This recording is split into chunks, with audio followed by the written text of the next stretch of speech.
Disclaimer, ये video दिमाग में तगड़ी हलचल मचा सकता है। जो आप सुनने वाले हैं वो बस एक कहानी है, मज़ेदार, थ्रिल से भरी और कभी कभी हद से ज़्यादा फिल्मी। तो अपने हाथ में चाय पकड़कर और कान में हेडफोन लगाकर तैयार हो जाइए और चलो कहानी की दुनिया में खो जाते हैं। अध्याय 631 दानभोज। शेन्हाई नगर महान शाह साम्राज्य के सबसे विकसित शहरों में से एक। दानभोज में शामिल होने के लिए गौतम यादव उस सुबह शेन्हाई नगर पहुंचे। वे पिछले साल खुले 6 सितारा लैंडिस होटल के शाही स्वीट में भी ठहरे। गौतम यादव को कमरा दिखाने के बाद सलोनी गुप्ता ने मुस्कुराते हुए पूछा, श्री गौतम, क्या आप कमरे से संतुष्ट हैं? गौतम यादव कई शाही स्वीट्स में ठहर चुके हैं, लेकिन अटलांटिस का शाही स्वीट निस्संदेह सबसे शानदार और तकनीकी रूप से उन्नत है। कमरे के सभी उपकरण एआई द्वारा नियंत्रित हैं। इसके अलावा मुख्य शयन कक्ष में तारों भरा छत है। बहुत संतुष्ट हूँ सलोनी जी, परेशानी उठाने के लिए धन्यवाद। गौतम यादव ने मुस्कुराते हुए जवाब दिया। सलोनी ने कहा, यदि श्री गौतम संतुष्ट हैं तो मुझे खुशी है। आखिरकार आप हमारे संगठन के विशिष्ट अतिथि हैं। यदि मैं आपकी अच्छी देखभाल नहीं कर पाई तो विनय जी मुझे माफ़ नहीं करेंगे। वैसे श्री गौतम, हमने आपके लिए एक अस्थायी सहायक की व्यवस्था भी की है। आप क्या सोचते हैं? ठीक है, मुझे कोई आपत्ति नहीं, गौतम यादव ने उदासीनता से कहा। कृपया प्रतीक्षा करें, वह रास्ते में है, सलोनी ने मुस्कुराते हुए कहा और फिर गौतम यादव को एक दस्तावेज सौंपा। श्री गौतम, यह आपकी अस्थायी सहायक की जानकारी है। अस्थायी सहायक का नाम अनन्या जोशी है। उम्र 19 वर्ष। वह ईगल देश के अर्ल जोशी परिवार से है, लेकिन ये परिवार अब पतन की ओर है। तस्वीरों से देखने पर इस अर्ल परिवार की युवती की शक्ल बहुत आकर्षक है। सुनहरे बाल और गहरी नीली आंखों की एक खूबसूरत जोड़ी। उसकी त्वचा सामान्य पश्चिमी लोगों की तरह बड़े रोमछिद्रों वाली नहीं है, बल्कि बहुत नाजुक है। वह 18 साल की उम्र में महान शाह साम्राज्य के जादू नगर आए और फुदन विश्वविद्यालय में विदेशी अध्ययन किया। इस समय सलोनी ने परिचय दिया। वास्तव में जोशी परिवार अब अच्छी स्थिति में नहीं है। अनन्या के पिता ने एक शानदार जीवन जीने के लिए बैंक से भारी मात्रा में विदेशी कर्ज लिया था। बाद में बैंक ने जोशी परिवार का महल लगभग ले लिया था, और यह हमारा संगठन ही था जिसने उनके महल को बचाया। हालांकि अनन्या बहुत उत्कृष्ट हैं। वह एक प्रतिभाशाली हैं और 8 भाषाओं में पारंगत हैं। गौतम यादव ने सिर हिलाया लेकिन ज्यादा कुछ नहीं कहा। जल्द ही दरवाजे की घंटी बजी। सलोनी ने दरवाजा खोला और अनन्या जोशी के साथ आए। गौतम यादव ने अनजाने में ऊपर देखा और पाया कि वह तस्वीर से भी ज्यादा खूबसूरत है। एक विचार के साथ उन्होंने अंतर्दृष्टि का नेत्र फेंका। उनके सामने उनकी जानकारी प्रकट हुई। उनकी शक्ल 98 अंक तक है और उनकी काया 95 अंक। इसके अलावा उनके विशेष अंक भी 100 पर बने हुए हैं। अनन्या जी, मैं परिचय करवाती हूँ, ये हैं श्री गौतम यादव। यदि श्री गौतम को कोई आपत्ति नहीं है तो आप उनकी अस्थायी सहायक बनेंगी। शुल्क के लिए हम आपको प्रतिदिन 1000 अमेरिकी डॉलर देंगे। जब अनन्या ने सुना कि उसे प्रतिदिन 1000 अमेरिकी डॉलर की तनख्वाह मिल सकती है, वह बहुत ललचाई। महान शाह साम्राज्य में अपने पहले 6 महीनों के अध्ययन के दौरान उनके परिवार ने उन्हें कुछ जीवनयापन खर्च दिया था, लेकिन बाद में उनके परिवार ने उन्हें जीवनयापन खर्च देना बंद कर दिया। उसे ये भी पता था कि उनके परिवार पर बहुत सारा कर्ज है और खर्चे भी ज़्यादा हैं। इसलिए उसने एक अस्थायी अनुवाद का काम ढूंढ लिया। लेकिन इस तरह का काम हर दिन नहीं मिलता। यदि वह भाग्यशाली हुई तो वह एक महीने में 5000 क्षाह सिक्कों से ज़्यादा कमा सकती थी, और यदि वह बदकिस्मत हुई तो केवल 2000 क्षाह सिक्कों से ज़्यादा ही कमा पाती थी। इसलिए प्रतिदिन 1000 अमेरिकी डॉलर देने वाला काम उसके लिए बहुत आकर्षक था। इसलिए वह जल्दी से गौतम यादव के पास गई और बोली, प्रिय श्री गौतम, मेरा नाम अनन्या जोशी है। मैं अंग्रेजी, क्षाह भाषा, जर्मन, इतालवी, जापानी और कोरियाई में पारंगत हूँ। इसके अलावा मुझे कुलीन शिष्टाचार भी समझ में आता है। अनन्या के धाराप्रवाह परिचय को सुनकर गौतम यादव ने मुस्कुराते हुए सिर हिलाया। फिर सलोनी से कहा, सलोनी जी, मैं अनन्या जी से बहुत संतुष्ट हूँ, उन्हें रहने दें। हाँ, धन्यवाद श्री गौतम, भगवान आपका भला करें। गौतम यादव के शब्दों को सुनकर अनन्या ने खुशी से कहा, यह कहना होगा कि खोपड़ी क्रिस्टल समूह ने सौंदर्य जाल के लिए व्यक्ति के चयन में बहुत सोच विचार किया।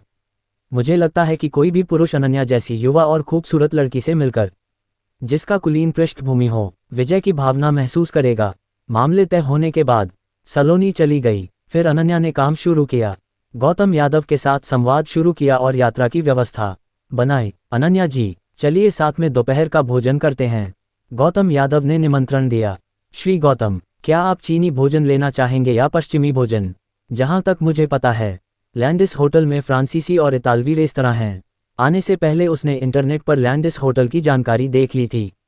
आपको क्या पसंद है, चीनी भोजन या पश्चिमी भोजन? चीनी भोजन। अनन्या ने कहा, महान शाह साम्राज्य में आने के बाद मुझे आखिरकार समझ में आया कि स्वादिष्ट भोजन क्या होता है। इसलिए मुझे भी चीनी भोजन से प्यार हो गया। ठीक है, फिर हम चीनी भोजन लेंगे। गौतम यादव ने अंतिम निर्णय लिया। ठीक है श्री गौतम, मैं तुरंत होटल से संपर्क करती हूँ। थोड़ी देर बाद गौतम यादव और अनन्या एक के बाद एक लैंडिस होटल के चीनी रेस्तरां में गए। क्योंकि केवल हम दोनों भोजन कर रहे थे, इसलिए हमने हॉल में खिड़की के पास एक सीट ढूंढी और भोजन किया। क्या आप मसालेदार भोजन खा सकते हैं? गौतम यादव ने मेनू देखते हुए पूछा। श्री गौतम, आप अपनी जगह लें, मैं भी मसालेदार भोजन खा सकती हूँ। इसलिए गौतम यादव ने 3 व्यंजन मंगवाए और फिर मेनू अनन्या को सौंप दिया। दूसरे ने विनम्रता से एक सस्ता शाकाहारी व्यंजन मंगवाया। लैंडिस होटल का शेफ काफ़ी कुशल है और कई व्यंजन बहुत उच्च गुणवत्ता के बनाता है। निश्चित रूप से कीमतें भी सस्ती नहीं हैं, लेकिन गौतम यादव को कोई आपत्ति नहीं थी क्योंकि सभी खर्चे खोपड़ी क्रिस्टल समूह द्वारा वहन किए जा रहे थे। भोजन के बाद अनन्या ने गौतम यादव को सुझाव दिया कि क्योंकि वे दान भोज में जा रहे हैं, उनके लिए एक सूट खरीदना बेहतर होगा। गौतम यादव ने अनन्या का सुझाव स्वीकार कर लिया। होटल ने फिर उन्हें एक वाणिज्यिक सड़क पर ले गया। सूट अनन्या ने चुना, एक इतालवी सूट ब्रांड, लेकिन ये कहना होगा कि एक कुलीन परिवार की महिला के रूप में उसका स्वाद बहुत अच्छा है। ये सफ़ेद सूट गौतम यादव पर बहुत आकर्षक लगता है। जब वह फिटिंग रूम से बाहर आए, अनन्या की आंखें चमक रही थीं और उसके चेहरे पर गर्व का भाव था। उसने कहा, श्री गौतम, आप एक प्राकृतिक कपड़ा हैंडलर हैं और मुझे लगता है कि आप सूट पहनने के लिए बहुत उपयुक्त हैं। कैसे नहीं उपयुक्त हो सकता? गौतम यादव ने मन ही मन सोचा। आप जानते हैं, सूट पहनने के बाद सूट ठग का खिताब सक्रिय हो गया और उनकी आकर्षण मूल्य विस्फोटक हो गया। सूट खरीदने के बाद अनन्या ने सुझाव दिया कि गौतम यादव एक ब्रोच भी खरीदें। अनन्या का धन्यवाद करने के लिए गौतम यादव ने उसे एक कप दूध चाय दी। पलक झपकते ही शाम हो गई। सलोनी ने पहले से ही गौतम यादव के लिए एक रोल्स रॉयस फैंटम तैयार कर रखा था और एक ड्राइवर की भी व्यवस्था की थी। दान भोज एक होटल के भोज कक्ष में आयोजित किया गया था। गौतम यादव और अनन्या के पहुंचने के बाद उन्होंने अपना निमंत्रण पत्र सौंपा और आसानी से प्रवेश कर लिया। दान भोज का आयोजन ललित जैन के शेन्हे समूह द्वारा किया गया था, इसलिए पूरे भोज स्थल को बहुत खूबसूरती और शानदार ढंग से सजाया गया था और लंबे भोजन मेज पर विभिन्न उच्च श्रेणी के खाद्य पदार्थ और व्यंजन मुफ्त में उपयोग के लिए रखे गए थे। हालांकि ये दिलचस्प है कि कई मेहमान पहले ही आ चुके हैं, लेकिन उन्होंने मेज पर रखे विभिन्न स्वादिष्ट व्यंजनों को नज़रअंदाज कर दिया। लगभग सभी लोग शराब का गिलास पकड़े 3-4 के समूह में बातचीत कर रहे थे। क्या इन लोगों को स्वादिष्ट भोजन पसंद नहीं है? बिल्कुल नहीं। सबसे पहले सभी यहाँ दोस्त बनाने के लिए आए हैं और उनके पास खाने का समय नहीं है। दूसरा, उन्हें लगता है कि इस तरह के अवसर पर खाना उचित नहीं है। इतना सारा भोजन बर्बाद करना ठीक नहीं है। मिस अनन्या जोशी, क्यों ना हम पहले पेट भर लें? गौतम यादव ने मुस्कुराते हुए कहा। ठीक है, अनन्या जोशी का सीधा जवाब। यद्यपि वह एक कुलीन महिला थी, लेकिन उनका परिवार पतन की ओर था और भारी कर्ज में डूबा था। इसलिए उनमें कुलीन महिलाओं जैसा संयम नहीं था, वरना वह अंशकालिक अनुवादक के रूप में काम नहीं करतीं। इसलिए गौतम यादव और दूसरी व्यक्ति ने अपनी प्लेट और चिमटे उठाए और अपने पसंदीदा व्यंजन चुने। दोनों में से कोई भी औपचारिक नहीं था। उनकी प्लेटें भोजन से ऊंची हो गई थीं। एक दूसरे की प्लेटें देखकर दोनों मुस्कुराए और फिर भोज कक्ष के एक कोने में बैठकर खाने और बात करने लगे। यदि आप उपन्यास की कहानी का अनुसरण करें, निश्चित रूप से कुछ अतिरिक्त किरदार या खलनायक उनके व्यवहार का मजाक उड़ाने के लिए आते, लेकिन यह वास्तविक दुनिया है। उनकी पहचान और पृष्ठभूमि जाने बिना गौतम यादव और अनन्या जोशी पर आरोप लगाने के लिए बाहर निकलना मूर्खता से कम नहीं है। इसलिए उनके कार्यों को कुछ आश्चर्य भरी नज़रों से देखा गया, लेकिन कोई भी आगे नहीं आया और उन पर आरोप नहीं लगाया। इसके अलावा आयोजकों ने इतना भोजन तैयार किया है तो क्या यह मेहमानों के आनंद के लिए नहीं है? यदि आप स्वयं नहीं खाते और दूसरे खाते हैं तो आपको उन्हें दोष देने का क्या कारण है? जब गौतम यादव और अनन्या जोशी ने लगभग खाना खत्म कर लिया था, किसी ने चिल्लाया, मिस्टर ललित जैन आ गए हैं, और फिर लगभग सभी ने भोज कक्ष के प्रवेश द्वार की ओर देखा। फिर औपचारिक और सानकालीन गाउन में महिलाएं बाहें जोड़े भोज कक्ष में प्रवेश करती दिखी, जिनके पीछे एक लड़की भी सानकालीन गाउन में थी। जैसा कि अपेक्षित था, यह महिला ललित जैन की सबसे छोटी बेटी लिया यादव थी, जो सौंदर्य जाल की एक नायिका थी। ललित जैन ने भोज कक्ष में प्रवेश करने के बाद गौतम यादव की उपस्थिति को देखा, लेकिन उन्होंने पहल करके अभिवादन नहीं किया क्योंकि वह भी गौतम यादव को नहीं जानते थे। लिया यादव ने अपनी नज़र घुमाई और भोज कक्ष के कोने में 2 अजीब लोगों को देखा। उनकी आंखों में आश्चर्य की चमक थी। हालांकि जब उन्होंने गौतम यादव की शक्ल स्पष्ट रूप से देखी तो उनके गाल हल्के लाल हो गए और उन्होंने मन ही मन कहा कि यह लड़का कौन है? वह इतना सुंदर है। उन्होंने कई लड़कों से मुलाकात की थी जिनमें से कुछ बहुत उत्कृष्ट और सुंदर थे, लेकिन खाना खाने वाला लड़का यद्यपि सबसे सुंदर नहीं था लेकिन उसका एक अनोखा स्वभाव था। एक पल के लिए लिया यादव को अपनी धड़कन सुनाई दी और उन्होंने सोचा क्या यही पहली नज़र का प्यार है। जब गौतम यादव ने लिया यादव की ओर एक अंतर्दृष्टिपूर्ण नज़र डाली तो वह भी आश्चर्यचकित हुआ। वह दूसरी ओर की शक्ल और कदकाठी से नहीं बल्कि उसकी दोस्ती के स्तर से हैरान था, क्योंकि दूसरी ओर की दोस्ती का स्तर वास्तव में 82 अंक तक पहुंच गया था।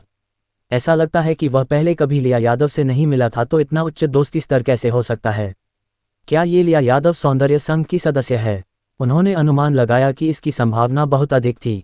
बेशक खोपड़ी क्रिस्टल समूह ने लिया यादव को चुना क्योंकि उसकी शक्ल और कदकाठी शानदार थी। लिया यादव की शक्ल 97 और कदकाठी 96 थी।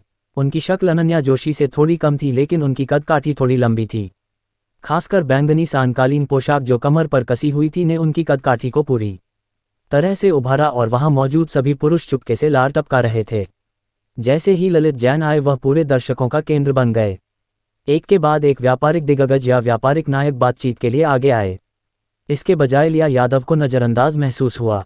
आखिरकार चाहे लिया यादव कितनी भी सुंदर हो या उनकी कदकाठी कितनी भी शानदार हो, ललित जैन और उनकी पत्नी की उपस्थिति में कोई भी उनके पास जाकर बात करने की हिम्मत नहीं करता।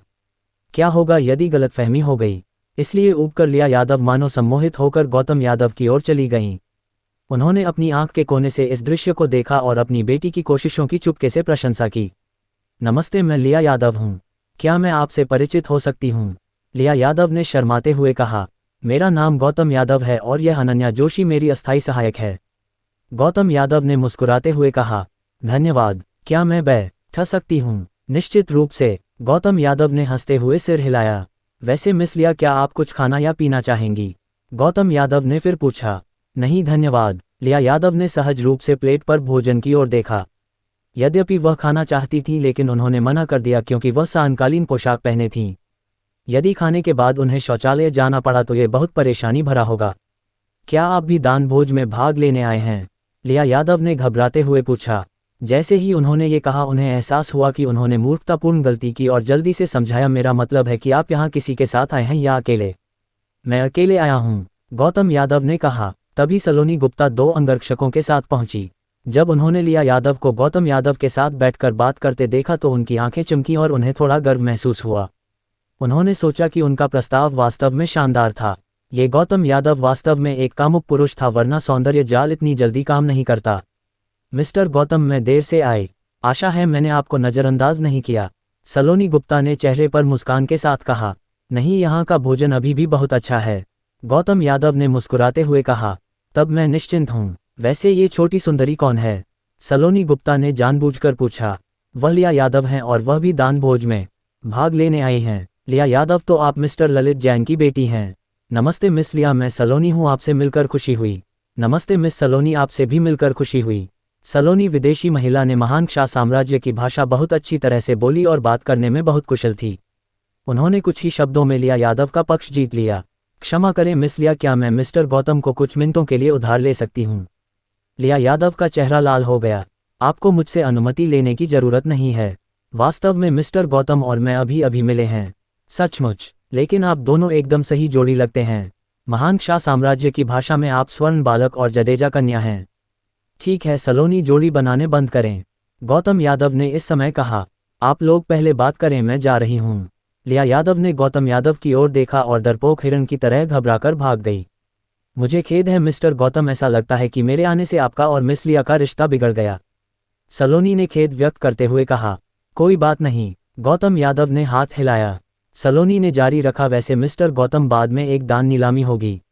यदि आपको कुछ पसंद आता है तो आगे बढ़कर ले लें, हम आपके लिए भुगतान करेंगे। ठीक है, तो मैं औपचारिक नहीं होऊंगा। यद्यपि गौतम यादव के पास पैसे की कमी नहीं है, लेकिन चून की खोपड़ी क्रिस्टल समूह उनके लिए भुगतान करने को तैयार है तो वह औपचारिक नहीं होगा। सलोनी थोड़ा स्तब्ध थी। उसने सोचा था कि गौतम यादव मना कर देगा, लेकिन उसे उम्मीद नहीं थी कि गौतम यादव इतनी आसानी से सहमत हो जाएगा। क्यों मिस सलोनी, क्या आपके अभी के शब्द केवल औपचारिकता थे? गौतम यादव ने मजाक किया। बिल्कुल नहीं, सलोनी ने जल्दी से सुधार किया। मैं बस सोचती हूँ कि मिस्टर गौतम अन्य महान शाह साम्राज्य के लोगों से थोड़ा अलग हैं। अध्याय 633, आत्मा पत्थरों की नीलामी। गौतम यादव और सलोनी गुप्ता ने कुछ और मिनटों तक बातचीत की। ललित जैन आज़ाद होकर इस ओर चले। सलोनी जी, काफी समय बाद मिले, आप पहले से भी अधिक चमक रही हैं। ललित जैन ने मुस्कुराते हुए कहा। धन्यवाद ललित जी, आपकी तारीफ के लिए। सलोनी खड़ी हुई और ललित जैन को गले लगाने के लिए हाथ बढ़ाया। विनय जी हाल में कैसे हैं? ललित जैन ने फिर पूछा। ललित जी, आपकी चिंता के लिए धन्यवाद। विनय जी अब ठीक हैं। उन्होंने आपको नमस्ते कहने को कहा। विनय जी बहुत विचारशील हैं। ललित जैन ने खुश होने का भाव दिखाया, फिर बनावटी उत्सुकता के साथ गौतम की ओर देखा। सलोनी जी, ये सज्जन कौन हैं? ये गौतम यादव हैं, विनय जी के व्यापारिक साझेदार। ओह, ललित जैन ने चौंकने का नाटक किया। मुझे नहीं पता था कि इतने युवा गौतम जी विनय जी के साझेदार हो सकते हैं। नमस्ते गौतम जी, मैं शेन्हे समूह से ललित जैन। आपसे मिलकर खुशी हुई। नमस्ते ललित जी, मैं गौतम यादव। गौतम धीरे से खड़े हुए और ललित जैन से हाथ मिलाने के लिए हाथ बढ़ाया। फिर दोनों पक्षों ने बातचीत शुरू की, लेकिन ये सभी बेमानी विषय थे। ये कहना होगा कि हर सफल व्यापारी एक कुशल अभिनेता होता है। ये स्पष्ट था कि ललित जैन को गौतम के अस्तित्व के बारे में पहले से पता था और उन्होंने अपनी बेटी को जीन औषधि प्राप्त करने के लिए बलिदान करने की योजना भी बनाई थी। लेकिन गौतम के सामने उन्होंने कोई संकेत नहीं दिया। अंत में दोनों पक्षों ने संपर्क जानकारी का आदान प्रदान किया। फिर ललित जैन ने माफी मांगकर विदा ली। आखिरकार वे इस दान भोज के मेजबान थे और आज रात बहुत व्यस्त थे। समय धीरे धीरे बीतता गया। पलक झपकते ही रात के 8 बज गए। दान नीलामी शुरू हुई। ललित जैन के व्यक्तिगत भाषण के बाद नीलामी आधिकारिक रूप से शुरू हुई। नीलाम होने वाली पहली वस्तु एक मिंग राजवंश की चित्रकला थी, जिसे ललित हैदर नामक एक धनी व्यक्ति ने प्रदान किया था। गौतम ने अपनी अंतर्दृष्टि की नज़रों से पता लगाया कि यह एक असली चित्रकला थी, जिसकी कीमत लगभग 15 लाख थी। चित्रकला की शुरुआती कीमत 1 रुपये थी और प्रत्येक बोली 1 लाख रुपये से बढ़ती थी। अंत में यह मिंग राजवंश की चित्रकला ललित हैदर ने 16 लाख रुपये में वापस खरीदी। दूसरी वस्तु ललित जैन की पत्नी द्वारा प्रदान की गई हीरे के आभूषणों का एक सेट था। इस सेट की कीमत लगभग 12 लाख थी। शुरुआत में कई लोगों ने बोली लगाई, लेकिन जब लिया यादव ने बोली में हिस्सा लिया तो सभी ने बोली लगाना बंद कर दिया, क्योंकि सभी समझ गए कि ललिता परिवार की राजकुमारी भी इस आभूषण सेट को वापस खरीदना चाहती थी। यदि आप बोली जारी रखते तो आप उन्हें नाराज करते, इसलिए लिया यादव ने 15 लाख में आभूषण वापस खरीद लिया। तीसरी वस्तु एक बैंगनी मिट्टी का चायदान था, जिसे एक समकालीन प्रसिद्ध चायदान निर्माता ने बनाया था और इसकी कीमत लगभग 6 लाख रुपये थी। इसे भी एक उपस्थित धनी व्यक्ति ने प्रदान किया था, हालांकि उनका इसे वापस खरीदने का कोई इरादा नहीं था। अंत में ये बैंगनी मिट्टी का चायदान 8 लाख रुपये में खरीदा गया। चूंकि यह कोई औपचारिक नीलामी नहीं थी, नीलामी की प्रक्रिया काफ़ी तेज थी। मात्र 20 मिनट में 15 वस्तुएं बिक गईं। गौतम को जो बात दिलचस्प लगी वह ये थी कि 15 नीलामी वस्तुओं में सबसे महंगी वस्तु वास्तव में एक बच्चे की रेखाचित्र थी, जो 32 लाख रुपये की ऊंची कीमत पर बिकी। बेशक इस युवा लेखक की पहचान साधारण नहीं थी। उनके एक माता पिता एक बड़े समूह के अध्यक्ष थे और दूसरे एक बड़े समूह के निदेशक थे।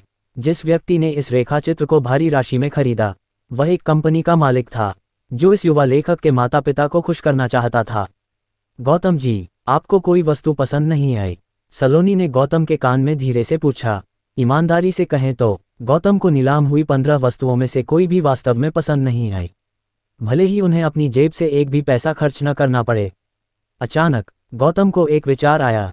सलोनी, मेरे पास एक चीज़ है जिसे मैं नीलाम करना चाहता हूँ, क्या ये संभव है? गौतम का इस दान भोज में शामिल होने का मुख्य उद्देश्य विदेशी राक्षस समूहों का ध्यान आकर्षित करना था, लेकिन उनकी निराशा के लिए लविश लाल नहीं आए। इस स्थिति में विदेशी राक्षस समूहों का ध्यान आकर्षित करने के लिए उनके पास केवल एक ही काम था।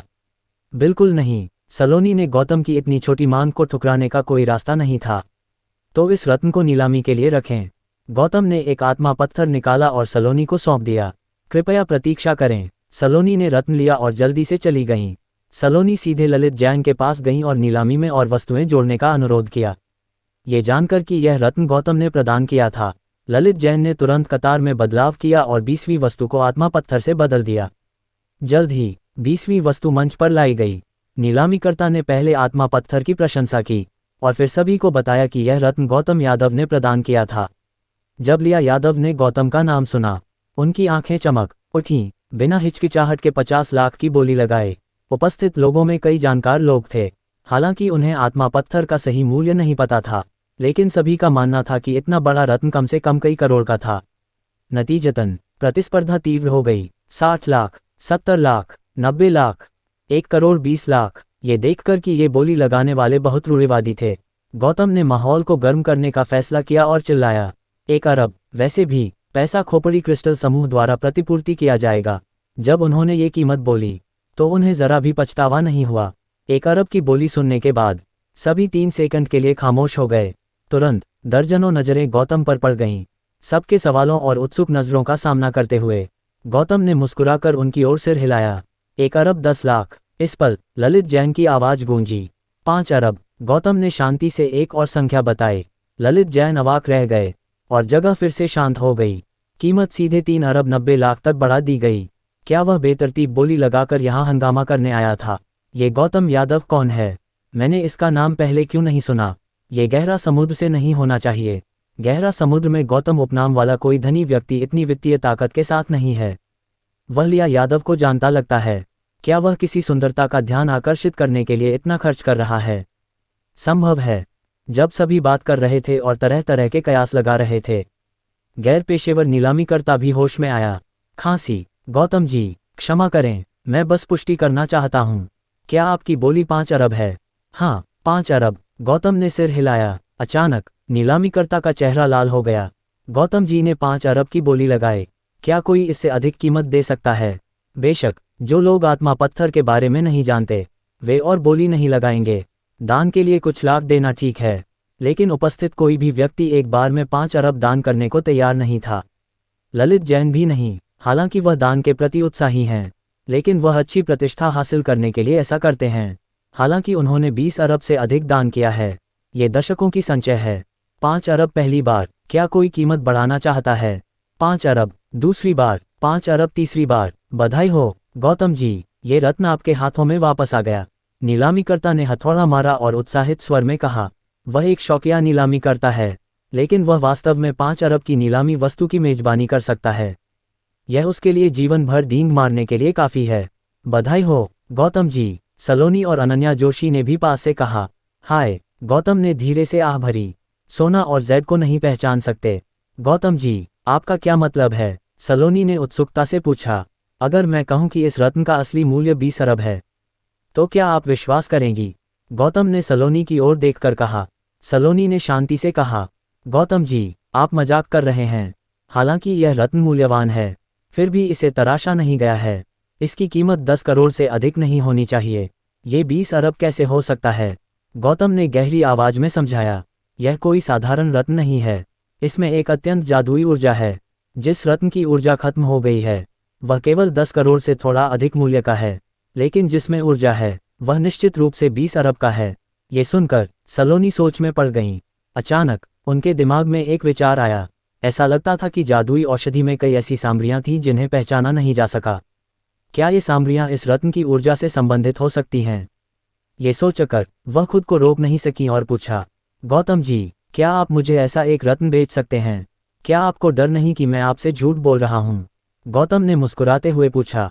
मात्र 20 अरब रुपये। गौतम जी, आप ऐसा नहीं करेंगे। सलोनी ने आत्मविश्वास से कहा कि गौतम ने 20 अरब अमेरिकी डॉलर के माल का भुगतान करने की जल्दी नहीं की, तो वह 2 अरब के रत्नों के लिए उन्हें कैसे धोखा दे सकते हैं? संयोग से ललित जैन आत्मा पत्थर के साथ पहुंचे और सुना कि सलोनी 2 अरब में रत्न खरीदने वाली थी। अचानक उनकी आंखों में एक अजीब चमक उभरी। क्या इस रत्न के पीछे कोई रहस्य है? अध्याय 634 सूरज लवानी। अंत में गौतम यादव ने कच्चा पत्थर सलोनी गुप्ता को 2 अरब महान शाह साम्राज्य सिक्कों में बेच दिया। हालांकि गौतम यादव ने अनुरोध किया कि भुगतान 1 सितंबर को जीन औषधि के भुगतान के साथ मिलकर किया जाए। हालांकि ललित जैन भी आत्मा पत्थर के बारे में उत्सुक थे। वे इतने समझदार थे कि ज़्यादा सवाल न करें। हस्तांतरण में 1 घंटे से अधिक समय लगा। आज रात की दान नीलामी आधिकारिक तौर पर समाप्त हो गई, जिसमें कुल 685 मिलियन युआन एकत्र हुए। इनमें से 500 मिलियन युआन दान निधि गौतम यादव ने बनाए। इसलिए ललित जैन विशेष रूप से अपनी पत्नी और बेटी को लेकर गौतम यादव के प्रति आभार व्यक्त करने आए। लिया यादव के लिए जब वह गौतम यादव को देखती थीं, उनकी आंखों में जिज्ञासा की एक झलक थी। हालांकि वह एक धनी परिवार से थीं, गौतम यादव का 500 मिलियन खर्च करने का कारनामा अभी भी उन्हें चौंका गया। इसी समय अन्य धनी लोग भी गौतम यादव से दोस्ती करना चाहते थे, क्योंकि उन्होंने 500 मिलियन खर्च किए। निश्चित रूप से उनमें से कई गौतम यादव की पहचान जानना चाहते थे, लेकिन गौतम यादव ने सिर्फ हल्के फुल्के जवाब दिए और अपनी विशिष्ट पृष्ठभूमि का खुलासा नहीं किया। फिर नृत्य पार्टी थी। गौतम यादव ने दान भोज में भाग लेने का अपना उद्देश्य प्राप्त कर लिया था और उन्हें तथाकथित नृत्य पार्टी में कोई रुचि नहीं थी, इसलिए वे जल्दी ही अनन्या जोशी के साथ चले गए, जिससे लिया यादव काफ़ी निराश हुई। इस समय हांगकांग द्वीप पर एक पश्चिमी शैली की विला में लविश लाल आत्मा पत्थर नीलामी का वीडियो देख रहे हैं। हालांकि वे दान भोज में शामिल नहीं हुए, उन्होंने अपने आदमियों को भेजा था और उन्हें गौतम यादव पर नज़र रखने को कहा था। इसलिए उनके आदमियों ने लविश लाल को बताया कि गौतम यादव ने आत्मा पत्थर प्रदान किए और फिर उन्हें 500 मिलियन में खरीदा। यह आत्मा पत्थर है। लविश लाल ने स्क्रीन पर अपनी नज़रें टिका दी और नीलामी मेज पर रखे आत्मा पत्थरों को देखा। उनके चेहरे पर उत्साह की एक झलक थी। दरअसल वे 10 साल पहले चुपके से पवित्र द्वार में शामिल हो गए थे। उन्हें युद्ध कला अभ्यास के लिए अमृत और 3 आत्मा पत्थर भी दिए गए थे। बस उनकी उम्र ज़्यादा थी और उन्होंने खेती का सबसे अच्छा समय चूक गया था। आत्मा पत्थरों की मदद से भी वे केवल सच्ची शक्ति के प्रारंभिक चरण तक ही पहुंच पाए। पवित्र द्वार का उनके लिए 3 आत्मा पत्थर देना उनके काफ़ी योगदान के कारण था। लेकिन इसके बाद भले ही उन्होंने पवित्र द्वार के लिए बहुत कुछ किया, उन्हें केवल कुछ अमृत दिए गए और फिर कभी आत्मा पत्थर नहीं दिए गए। उन्होंने आत्मा पत्थरों के बारे में पूछताछ भी की और पता चला कि खेती के लिए संसाधन के रूप में आत्मा पत्थर अत्यंत दुर्लभ थे। यहाँ तक कि पवित्र समूह में भी बहुत कम लोग खेती के लिए आत्मा पत्थरों का उपयोग करने के योग्य थे। इसलिए इन वर्षों में लविश लाल चुपके से आत्मा पत्थर इकट्ठा कर रहे थे, लेकिन उन्हें एक भी नहीं मिला। उन्हें उम्मीद नहीं थी कि गौतम यादव के पास वास्तव में एक आत्मा पत्थर होगा। एक पल के लिए उनके दिल में लालच की तीव्र भावना उमड़ पड़ी, लेकिन उन्होंने तुरंत अपने लालच को दबा लिया, क्योंकि उनकी ताकत के साथ वे गौतम यादव के खिलाफ कुछ नहीं कर सकते थे। आत्मा पत्थर को उनसे लेना तो दूर की बात थी। उन्होंने एक पल के लिए सोचा। उन्होंने इस खबर को पवित्र द्वार को बताने का फैसला किया। यदि पवित्र द्वार गौतम यादव से पर्याप्त आत्मा पत्थर प्राप्त करता है, तो उन्हें भी कुछ मिलना चाहिए। यूरोप में एक विशाल खेत में एक बूढ़ा व्यक्ति मोटे सन के कपड़े पहने, सफ़ेद बालों के साथ लेकिन लाल चेहरे के साथ फसल की देखभाल कर रहा था। अचानक एक मध्यम आयु का व्यक्ति जल्दी में आया, लेकिन उसने बूढ़े व्यक्ति को परेशान नहीं किया, बल्कि खेत के पास खड़ा होकर चुपचाप इंतजार करने लगा। 20 मिनट से अधिक समय बाद बूढ़े व्यक्ति ने अपना काम खत्म किया और मध्यम आयु के व्यक्ति की ओर मुड़ा और कहा, सुनील तिवारी, तुम इतनी जल्दी में यहाँ आए, क्या कोई महत्वपूर्ण बात है? गुरु हांगकांग के ललिता परिवार के लविश लाल ने एक आत्मा पत्थर की खोज की। सफ़ेद बालों वाले बूढ़े व्यक्ति का चेहरा पहले शांत था, लेकिन सुनील तिवारी के शब्द सुनकर वह अचानक प्रभावित हुआ। सफ़ेद बालों वाला बूढ़ा व्यक्ति सूरज लवानी है, जो विदेशी राक्षस समूह का तीसरी पीढ़ी का नेता है। उनकी उम्र 150 वर्ष से अधिक है और उनकी खेती स्वर्गीय क्षेत्र की चोटी पर पहुंच चुकी है। और बताओ। हाँ गुरु, सुनील तिवारी ने देर नहीं की और आत्मा पत्थर की खोज की प्रक्रिया को विस्तार से बताया। इसे सुनने के बाद सूरज लवानी के चेहरे पर विचारमग्न भाव दिखा और वे धीरे से बोले, यनफैंग सभा को संदेश भेजो कि गौतम यादव के बारे में सभी संबंधित जानकारी इकट्ठा करें। विदेशी राक्षस समूह मूल रूप से महान क्षा साम्राज्य से आए थे और वे अभी भी महान क्षा साम्राज्य को बहुत महत्व देते हैं। इसलिए उन्होंने दशकों पहले देश में अपनी योजनाएं शुरू कर दी थीं। महान क्षा साम्राज्य के शक्ति खेती करने वालों का ध्यान आकर्षित करने से बचने के लिए वे हमेशा बहुत कम प्रोफाइल रहे हैं। हालांकि दशकों की कम प्रोफाइल विकास के बाद विदेशी राक्षस समूह ने देश में कई जासूसों को भी पाला है। विदेशी राक्षस समूह की 4 प्रमुख शाखाएं हैं। वे हैं श्वेत बाघ सभा, शूरा सभा, किरिन सभा और यनफैंग सभा। श्वेत बाघ सभा समूह के नेता की व्यक्तिगत रक्षा है और मुख्य रूप से समूह के नेता, उनके परिवार और वरिष्ठ अधिकारियों की सुरक्षा के लिए जिम्मेदार है। शूरा सभा युद्ध और हत्याओं के लिए जिम्मेदार है। किरिन सभा मुख्य रूप से व्यवसाय करने के लिए जिम्मेदार है, जो विदेशी राक्षस समूहों के लिए वित्तीय सहायता प्रदान करती है। इसके अलावा यह विभिन्न दुर्लभ औषधीय सामग्रियों को इकट्ठा करने के लिए भी जिम्मेदार है। अंत में यनफैंग सभा खुफिया विभाग है, जो विशेष रूप से खुफिया जानकारी इकट्ठा करने के लिए जिम्मेदार है। सुनील तिवारी के लिए वे सूरज लवानी के नौकर हैं और उनकी ताकत भी स्वर्गीय क्षेत्र के अंतिम चरण तक पहुंच चुकी है। हाँ गुरु, मैं तुरंत व्यवस्था करता हूँ, जाओ। सूरज लवानी ने हाथ हिलाया और सुनील तिवारी के जाने के बाद वे खेत के पास क्रॉस लेग बैठ गए। हालांकि राक्षस समूह को उस समय विदेश भागना पड़ा था, लेकिन उनकी मजबूत सैन्य शक्ति के साथ उन्होंने जल्दी ही अपनी जगह बना ली।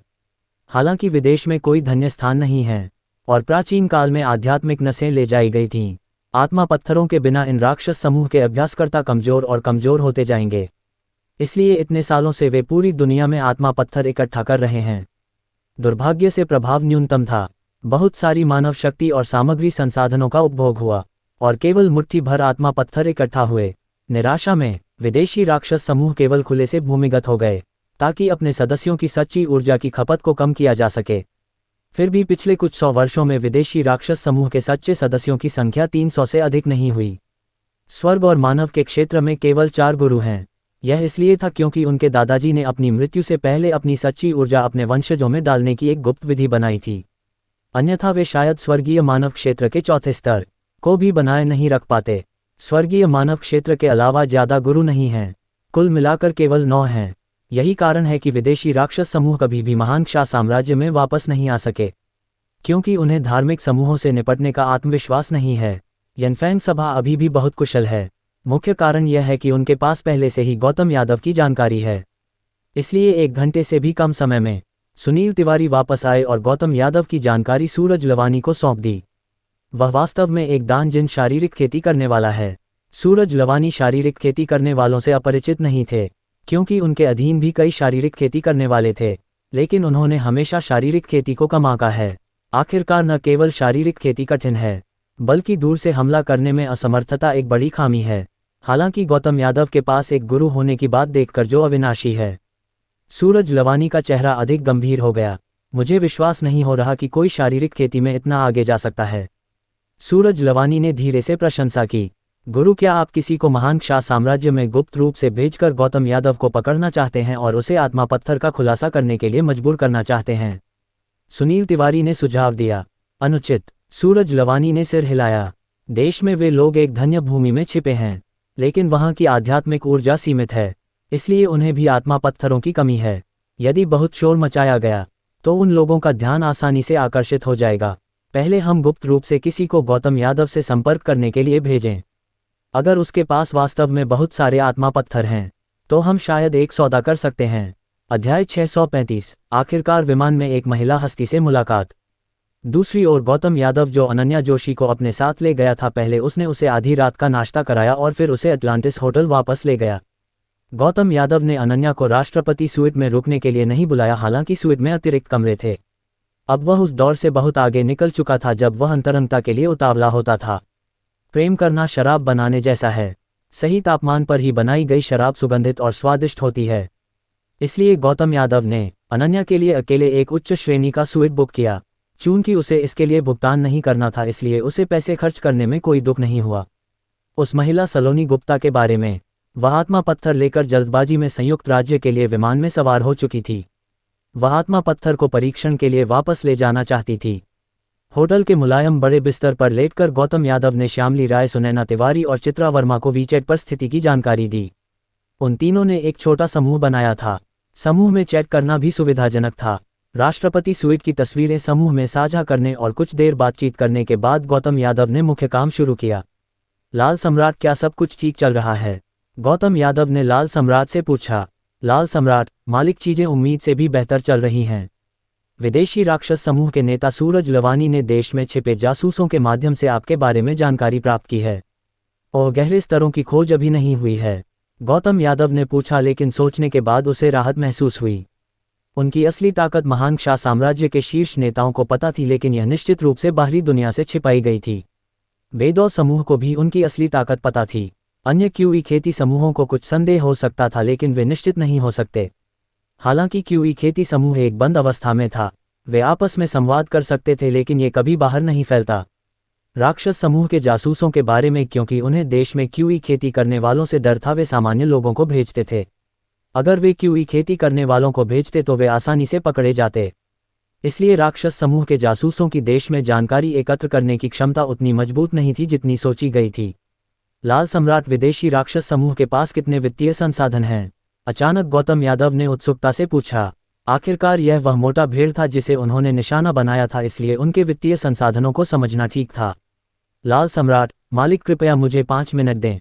5 मिनट बाद लाल सम्राट ने एक डेटा दिया। सबसे पहले विदेशी राक्षस समूह के पास नकदी 520 अरब यूरो थी, जो मौजूदा विनिमय दर के अनुसार लगभग 3.8 ट्रिलियन थी। दूसरे, विदेशी राक्षस समूह की अपनी कंपनियां थीं। 34 कंपनियां थीं जिन्हें विदेशी राक्षस समूह सीधे नियंत्रित करता था और जिनमें उसने निवेश किया था वे 298 थीं। इन कंपनियों के शेयरों की संयुक्त बाजार पूंजी लगभग 900 अरब यूरो थी। इसके अलावा विदेशी राक्षस समूह के पास बहुत सारी स्थिर संपत्तियां थीं जो सैकड़ों अरब यूरो तक थीं। उपरोक्त आइटम विदेशी राक्षस समूह।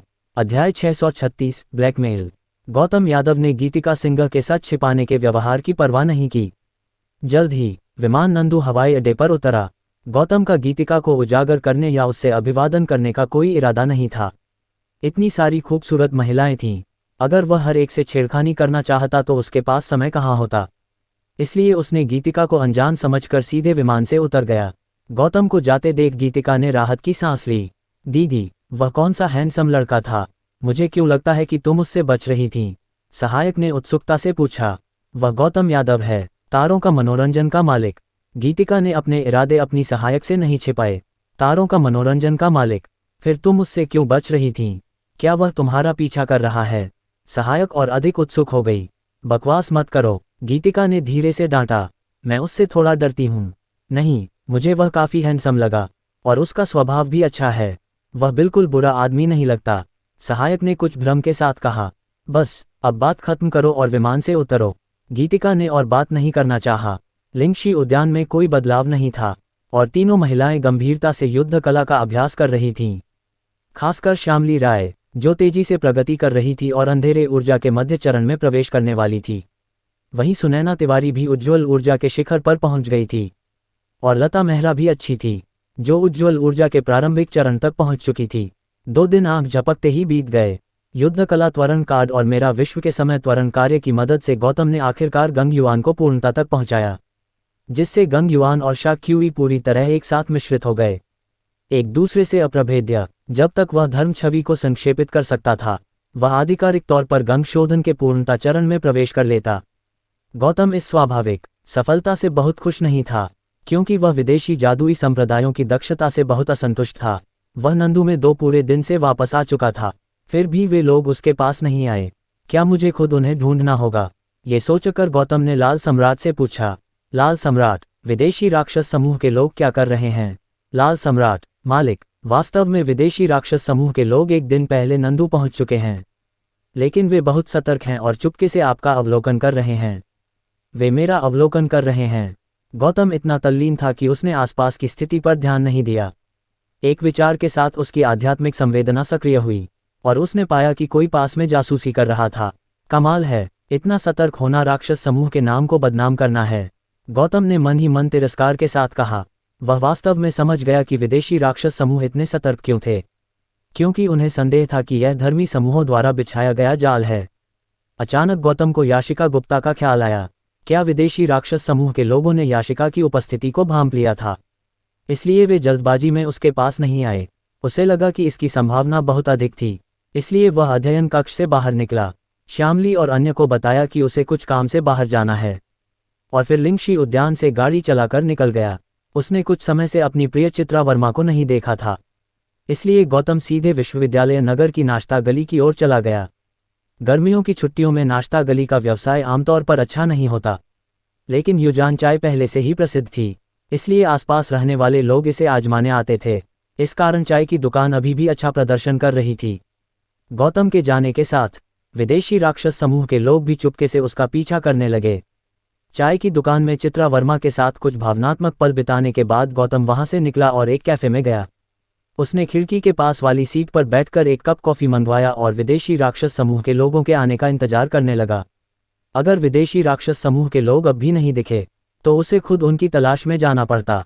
सौभाग्य से विदेशी राक्षस समूह के लोगों ने गौतम को निराश नहीं किया। हैंडसम, क्या अकेले कॉफी पीना बोरिंग नहीं लगता?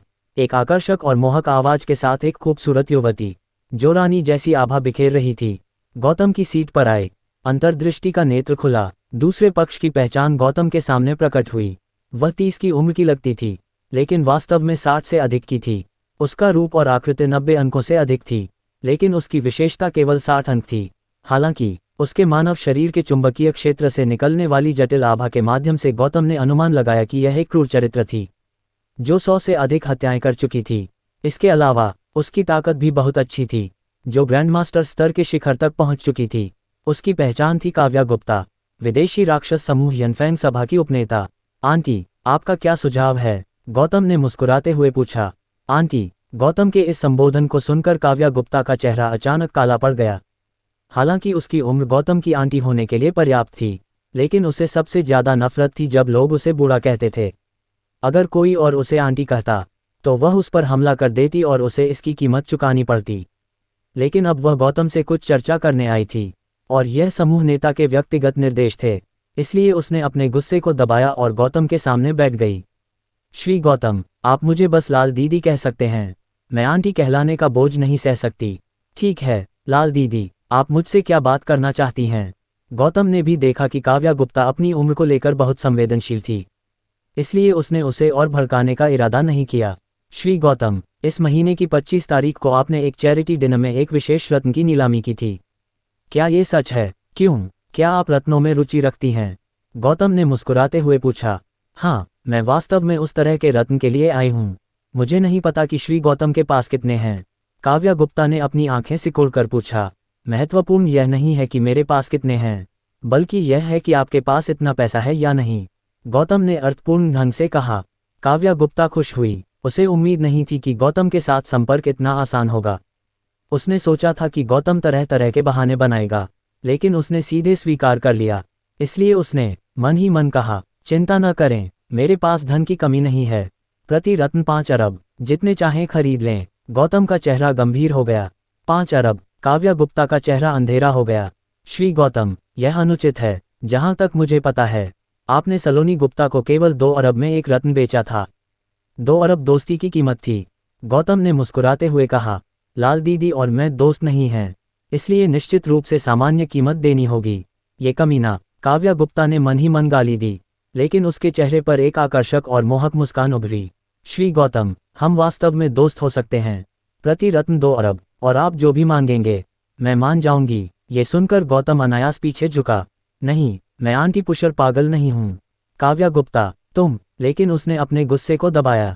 श्री गौतम, हमारी खरीदारी की मात्रा काफी बड़ी है और 2 अरब बहुत महंगा है। आप कितना खरीद सकते हैं? गौतम ने उत्सुकता से पूछा। काव्या गुप्ता ने एक पल सोचा और कहा, मैं एक बार में 200 रत्न खरीद सकती हूँ, तो फिर मैं थोड़ा नुकसान सह लूंगा। 4 अरब कैसा रहेगा? विदेशी राक्षस समूहों की आत्मा पत्थरों की चाहत देशी क्यूई खेती समूहों से कहीं अधिक थी। आखिरकार देशी क्यूई खेती समूहों के पास अपनी आत्मा पत्थर खदानें थीं, इसलिए भले ही थोड़ा कम हो, लेकिन हमेशा कुछ आय होती थी। जहां तक विदेशी राक्षस समूहों का सवाल है, वे दुनिया भर में आत्मा पत्थर खोदते थे, लेकिन दुनिया इतनी बड़ी थी और इसमें बहुत सारी मानव शक्ति और सामग्री संसाधनों की खपत होती थी, इसलिए उनके द्वारा खोदे गए आत्मा पत्थरों की संख्या बहुत कम थी। यही कारण था कि गौतम उन्हें ब्लैकमेल कर रहा था। चाहे कीमत कितनी भी महंगी हो, उन्हें इसे स्वीकार करना पड़ता था। इसके बाद कुछ मोलभाव के बाद गौतम ने कीमत को 3.5 अरब तक कम कर दिया। ऐसा करें लाल दीदी, अगर आप एक बार में 1000 रत्न खरीदते हैं तो मैं कीमत को 3 अरब तक कम कर सकता हूँ। यह मेरी अंतिम रेखा है। काव्या गुप्ता ने भी देखा कि गौतम का रवैया बहुत दृढ़ था, इसलिए उसने मोलभाव बंद कर दिया। ठीक है, मुझे वापस जाकर उनसे चर्चा करनी होगी, तो मैं लाल दीदी की खबर का इंतजार करूंगा। काव्या गुप्ता को कैफे से बाहर जाते देख गौतम को पता था कि मामला जीबे शंक्तय हो गया था। एक रत्न के लिए 3 अरब, 1000 रत्न मतलब 3 खरब। इस बार विदेशी राक्षस समूह को भारी नुकसान उठाना पड़ेगा। अध्याय 637 गौतम यादव मृत्यु सूची में। यूरोप के एक खेत में सूरज लवानी आज खेतों में काम करने नहीं गए। इसके बजाय वह आंगन में एक आराम कुर्सी पर लेटकर धूप का आनंद ले रहे थे। उनका चेहरा ऐसा था जैसे कोई वृद्ध अपनी बुढ़ापे का आनंद ले रहा हो। सुनील तिवारी हल्के कदमों की आवाज के साथ आए। मालिक, हम, सुनील तिवारी ने गहरी आवाज में कहा। काव्या गुप्ता ने गौतम यादव से मुलाकात की और पता चला कि उनके पास बड़ी संख्या में आत्मा पत्थर हैं, लेकिन गौतम यादव ने प्रत्येक आत्मा पत्थर के लिए 3 अरब की मांग की। ये सुनकर सूरज लवानी, जो सोने का नाटक कर रहे थे, अचानक अपनी आंखें खोल दीं। उनकी आंखों में क्रूर चमक थी। विदेशी राक्षस समूह दक्षिण भारत के क्यूई खेती समूहों से अलग हैं। इस पवित्र भूमि में आध्यात्मिक ऊर्जा है और साधारण लोग उनका समर्थन करते हैं, इसलिए सांसारिक धन उनके लिए बेकार है।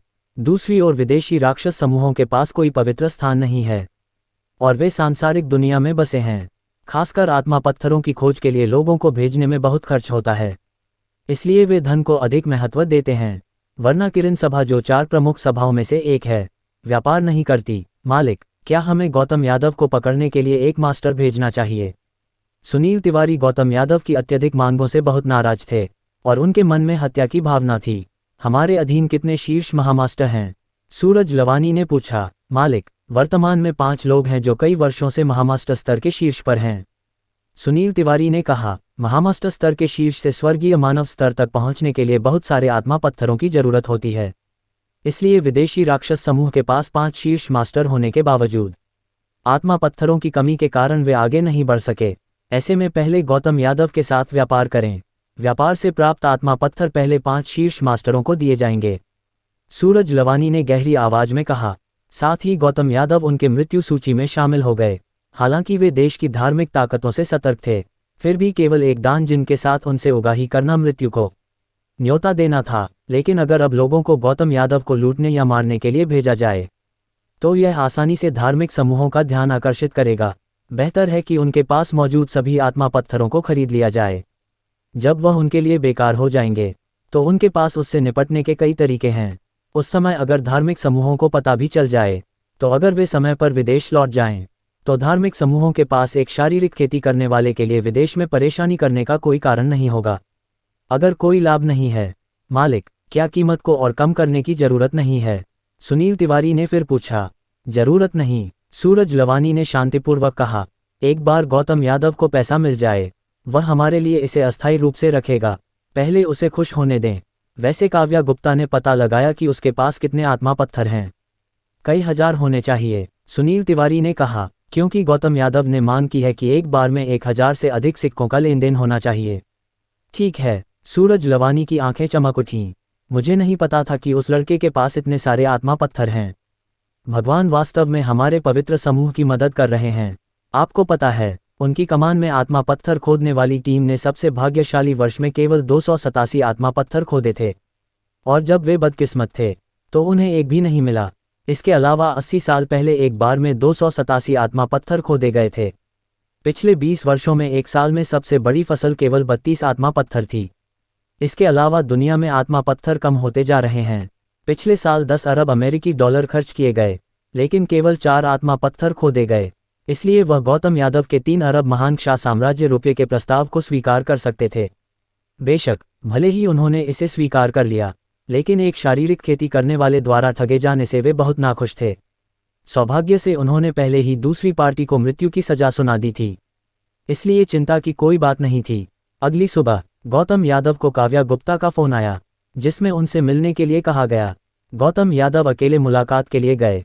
संक्षिप्त अभिवादन के बाद काव्या गुप्ता ने फिर से मोलभाव शुरू किया। गौतम यादव उनके साथ बहस करने के लिए बहुत आलसी थे, इसलिए वे उठकर चले गए। मजबूरी में काव्या गुप्ता को उन्हें रोकना पड़ा और कीमत से सहमत होना पड़ा, लेकिन उनके मन में नफरत थी। ये देखकर गौतम यादव मुस्कुराए और बोले, काव्या दीदी, आप एक बार में कितने आत्मा पत्थर खरीदने की योजना बना रही हैं? पहले 1000 खरीदें। काव्या गुप्ता ने दांत पीसते हुए कहा। ये सुनकर कि दूसरी पार्टी एक बार में 1000 सिक्के खरीद रही है, गौतम यादव ने सोचा, वास्तव में एक धनवान है। प्रत्येक आत्मा पत्थर के 3 अरब की गणना के आधार पर 1000 आत्मा पत्थर 3 खरब के बराबर हैं। यूरो में परिवर्तित करने पर यह 400 अरब यूरो से अधिक है, जो विदेशी राक्षस समूहों की तरलता को लगभग खत्म कर देता है। ऐसा करें, हम सितंबर 1 को सौदा करेंगे। गौतम यादव ने सोचा, आज सौदा नहीं हो सकता। काव्या गुप्ता ने भौहें सिकोड़कर कहा, काव्या दीदी, 1000 आत्मा पत्थर छोटी मात्रा नहीं है, मुझे कुछ तैयारी करनी होगी। क्या आपको नहीं लगता? गौतम यादव ने गंभीरता से कहा। ठीक है, तो सौदा सितंबर 1 को होगा। वैसे भी आज 30 तारीख है, बस 2 दिन और इंतजार करना है। प्रिय, तुम खुश दिख रही हो। जब गौतम यादव लिंगशी उद्यान लौटे तो सहपाठी श्यामली राय ने उनके चेहरे के भाव देखे। धमाका! गौतम यादव ने श्यामली राय को गले लगाया और उनके नाजुक चेहरे को चूमा। हमने अभी 3 खरब रुपये का सौदा तय किया। इतना ज्यादा? श्यामली राय ये संख्या सुनकर भी चौंक गईं। हाँ, शुरू में ये केवल 2 खरब था, लेकिन दूसरी पार्टी मूर्ख थी और उनके पास बहुत पैसा था, इसलिए मैंने उनसे बहुत उगाही की। गौतम यादव ने गर्व से कहा, पति, तुम वास्तव में कमाल हो। क्या हमें आज उत्सव मनाना चाहिए? उत्सव मनाना चाहिए। मैं सिया शर्मा से कुछ और व्यंजन तैयार करने को कहूँगा। हम दोपहर में एक साथ उत्सव मनाएंगे और फिर रात में व्यक्तिगत रूप से उत्सव मनाएंगे। नफरत है दिन में ऐसी बात कहना। श्यामली राय शर्मिंदगी में थीं और उन्होंने गौतम यादव को आंखें दिखाईं। उस दिन दोपहर में रेस्तरां की मेज स्वादिष्ट व्यंजनों के पकवानों से भरी थी, जिसने छोटी खाने की शौकीन लता मेहरा को बहुत खुश किया। वह अब मिंगजिन योद्धा भी हैं। उनकी भूख बहुत बढ़ गई है। और अब उन्हें स्वादिष्ट भोजन देखकर रोना नहीं पड़ता। उसी समय संयुक्त राज्य में अमर जीवन संस्थान में सलोनी गुप्ता के अमेरिका लौटने के बाद उन्होंने आत्मा पत्थर को अमर जीवन संस्थान में भेजा। शोधकर्ताओं के अथक परीक्षण के बाद आखिरकार उन्होंने आत्मा पत्थर के भीतर रहस्यमयी शक्ति का पता लगाया। मयंक शर्मा, क्या ये रहस्यमयी शक्ति चमत्कारी औषधि से संबंधित है? विनय यादव की सचिव और प्रवक्ता के रूप में सलोनी गुप्ता इन दिनों संस्थान में रह रही थीं। जैसे ही उन्हें परिणाम मिले वे तुरंत मयंक शर्मा को ढूंढने गईं। मयंक शर्मा ने सिर हिलाया। सलोनी जी, आपको निराश करने के लिए खेद है। इस रत्न के भीतर की रहस्यमयी शक्ति का चमत्कारी औषधि से कोई लेना देना नहीं है। हालांकि अच्छी खबर है, इस रत्न के भीतर की रहस्यमयी ऊर्जा मानव शरीर और जैव रसायन पर जादुई मजबूती प्रदान करती है। अगर हम इस रहस्यमयी ऊर्जा को नियंत्रित कर सकें तो हमें अपनी चमत्कारी औषधि बनाने में सक्षम होना चाहिए। ओह, ये बहुत अच्छा है। मैं तुरंत विनय यादव को इसकी सूचना दूंगी, सलोनी गुप्ता ने उत्साहित होकर कहा। रुकिए सलोनी जी, मयंक शर्मा ने सलोनी के व्यवहार को रोका। सलोनी जी, हालांकि हमने इस ऊर्जा के प्रभाव की खोज की है, लेकिन ईमानदारी से कहूं तो इस ऊर्जा की संरचना बहुत ठोस है। हमारे वर्तमान उपकरण इसे विश्लेषित नहीं कर सकते, न ही इसे बना सकते हैं। इसलिए जब आप विनय यादव को रिपोर्ट करें तो कृपया इस मामले का उल्लेख करें। हमें अभी भी अधिक उन्नत उपकरण और यंत्रों का एक बैच खरीदने की जरूरत है। अमर जीवन संस्थान में निवेश बहुत बड़ा है। उनके निर्णय के अनुसार नए उपकरण और यंत्र खरीदने में कम से कम 10 अरब अमेरिकी डॉलर का खर्च आएगा। इसलिए विनय यादव का समर्थन आवश्यक है। इस कारण गौतम यादव को बहुत संदेह था कि कविता गुप्ता जानबूझकर उससे बदला ले रही थी। तो तुम जाना चाहती हो? गौतम यादव ने पूछा। छात्रा श्यामली राय उलझन में थी। दरअसल मैं वास्तव में जाना चाहती हूँ। आखिरकार सीधे अनुसंधान और विकास विभाग में जाना काफ़ी दुर्लभ है, लेकिन नानतोंग नंदू से बहुत दूर है और मैं अपने पति से इतनी दूर नहीं रहना चाहती। यह आसान है, गौतम यादव ने मुस्कुराते हुए कहा। मैं तुम्हारे लिए नंदू में एक औषधि कंपनी ढूंढ सकता हूं और तुम्हें अनुसंधान और विकास विभाग में नियुक्त करवा सकता हूं। सचमुच ये बहुत अच्छा है। धन्यवाद प्रिय। श्यामली राय की चिंता तुरंत खुशी में बदल गई। वह कभी बनावटी नहीं रही और उसे अपने प्रेमी के इंटर्नशिप ढूंढने में कुछ भी गलत नहीं लगता था। आखिरकार वह गौतम यादव को अपने सबसे करीबी व्यक्ति के रूप में देखती थी। धन्यवाद क्यों कह रही हो? क्या यह मेरा काम नहीं है? गौतम यादव ने मुस्कुराते हुए कहा। वैसे सुनैना का क्या? वह अपनी इंटर्नशिप कहाँ करने की योजना बना रही है? श्यामली राय ने कहा। सुनैना के पिता ने उसे फ़ोन किया और चाहते हैं कि वह उनकी कंपनी में इंटर्नशिप के लिए आए। आखिरकार उसका भाई अब अक्षम हो गया है, तो वह क्या सोचती है? गौतम यादव ने फिर पूछा। वह वापस नहीं जाना चाहती। आखिरकार अगर वह वापस गई तो उसे तुमसे मिलने के कम मौके मिलेंगे। क्यों न तुम उसके लिए भी एक इंटर्नशिप ढूंढ दो? यह कोई समस्या नहीं है। ठीक है, आभार की बातें बाद में। गौतम यादव श्यामली राय के ऊपर लुढ़क गया। अगले दिन 1 सितंबर गौतम यादव का मूड बहुत अच्छा था क्योंकि सुबह सुबह खोपड़ी क्रिस्टल समूह ने उसके खाते में 122 अरब रुपये का भुगतान किया। इस राशि में से 120 अरब रुपये जीन औषधि की खरीद के लिए थे और बाकी 2 अरब रुपये आत्मा पत्थर की खरीद के लिए। अनुभव 122 अरब से बढ़ गया।